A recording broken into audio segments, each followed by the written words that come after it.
একজন মহিলা এক হুজুরের কাছে গিয়ে বললেন, হুজুর, আমাকে এমন একটি তাবিজ দিন যেন আমার স্বামী আমার ভালোবাসায় পাগল হয়ে যান, আমাকে ছাড়া অন্য কিছু না ভাবেন, কারণ তিনি খুব বদমেজাজি, রাগী।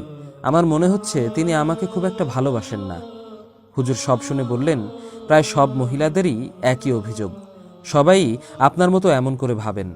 আচ্ছা, তাহলে এর সমাধান শুনুন। আমি আপনাকে একটা তাবিজ দিব, তবে এই তাবিজের জন্য সিংহের ঘাড়ের পশম লাগবে। এরপর যখন আসবেন এটা নিয়ে আসবেন।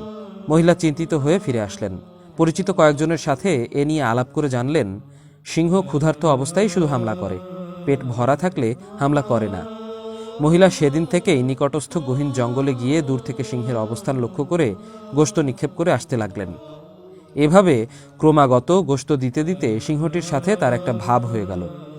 মহিলাটিও দিন দিন তার একটু একটু কাছে যেতে লাগলো। এভাবে সে অনেকটা পোষ মেনে গেলে মহিলাটি তাকে খাবার দেওয়ার সময় মাথায় ঘাড়ে একটু একটু হাত বুলিয়ে দিতে লাগলো। সিংহ এতে অভ্যস্ত হয়ে গেল এবং তাকে আর কিছুই করল না।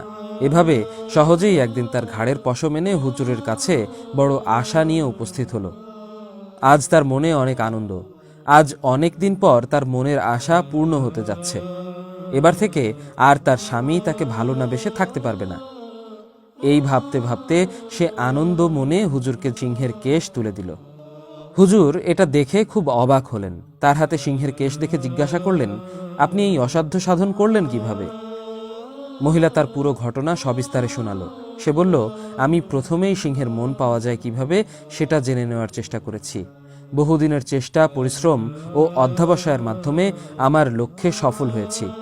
তখন হুজুর বললেন, দেখুন বোন, আপনার স্বামীর যত রাগী হোক না কেন, এই সিংহের চেয়ে হিংস্র বা রাগী অবশ্যই নয়। সুতরাং আপনি স্বামীর ভালোবাসা পেতে জীবন বাজি রেখে সিংহের পেছনে যে পরিশ্রম করেছেন, এভাবে যদি আপনার স্বামী কি কাজ পছন্দ করে, কোন কথা বা আচরণে খুশি হয়, তা জেনে নিয়ে তার মতো চলেন, তাহলে আপনার প্রতি তার ভালোবাসার জন্য আর কোনো তাবিজের প্রয়োজন হবে না, কারণ আপনিই আপনার স্বামীর ভালোবাসার জন্য পুরো একটা তাবিজ।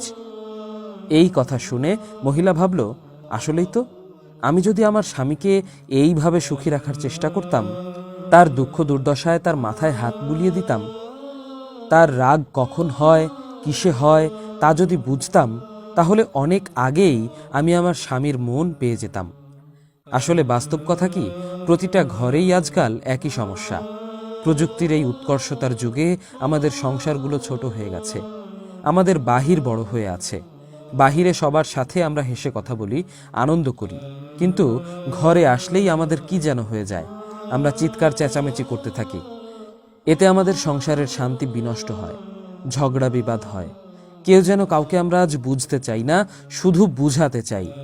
আমরা কথা শুনি জবাব দেওয়ার জন্য, কিন্তু বুঝার জন্য শুনি না। আর এটাই আমাদের সমস্যা বাড়িয়ে তোলে। আল্লাহ আমাদের ঘরগুলোকে শান্তি আর বরকত দিয়ে পরিপূর্ণ করে দিন, আমিন। আমাদের ভিডিওগুলো ভালো লাগলে আমাদের ইসলামিক স্টোরি ইসলামিক গল্প পেজ লাইক দিতে পারেন এবং আমাদের YouTube channel Islamic story subscribe করতে পারেন।